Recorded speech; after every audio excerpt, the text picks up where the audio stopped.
Je lui ai donné 500 € de plus. Ce n'était pas une prime, mais une épreuve. Je voulais voir, les pauvres, méritent-ils vraiment la confiance? Je travaille dans la restauration depuis plus de 20 ans et j'ai vu trop de gens changer face à l'argent. Alors, j'ai appris à ne plus faire confiance à personne facilement. Ce jour-là, jour de paix, je regardais Émilie s'affairer dans la cuisine. Je suis allé la voir et je lui ai tendu une enveloppe. Voici votre salaire de ce mois.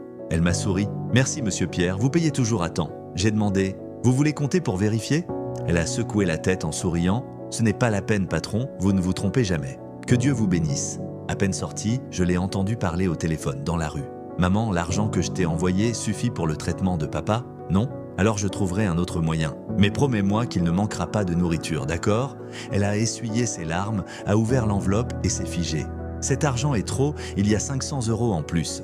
Ses mains tremblaient, elle murmura « Cet argent pourrait beaucoup aider papa, mais si c'est une erreur, que dois-je faire ?» Elle ferma les yeux et pria doucement « Seigneur, dis-moi ce que je dois faire. » J'ai dit à ma femme « Si elle me rend l'argent, je la promeux comme gérante et je paierai tous les frais médicaux de son père. » Ma femme ricana « Tu es trop naïf. Une femme pauvre comme elle, avec un père malade, elle ne rendra jamais l'argent. » Je répondis calmement « Il ne faut pas juger selon les apparences. Je crois qu'il existe encore des gens honnêtes dans ce monde. » Mais quand elle est partie, j'ai senti un vide en moi. Peut-être que je m'étais trompé.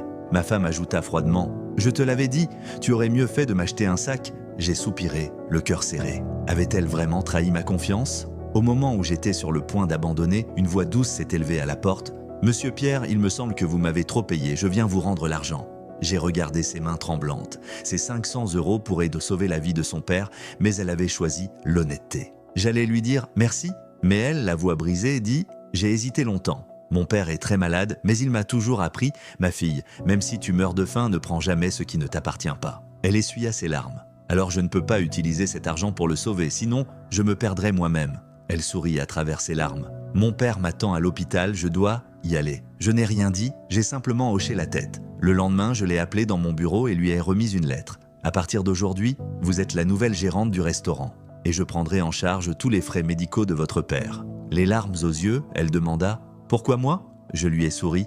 Parce que ce monde ne manque pas de gens intelligents, mais il manque de gens qui, même dans la pauvreté, choisissent encore de faire ce qui est juste. Depuis ce jour, sa vie a complètement changé. Et ma femme, depuis ce jour, n'a plus jamais jugé quelqu'un par son apparence. Le cœur humain supporte mal les épreuves, mais parfois, une épreuve révèle la véritable lumière. Et vous, si cet argent était entre vos mains, qu'auriez-vous fait? Dites-le moi dans les commentaires.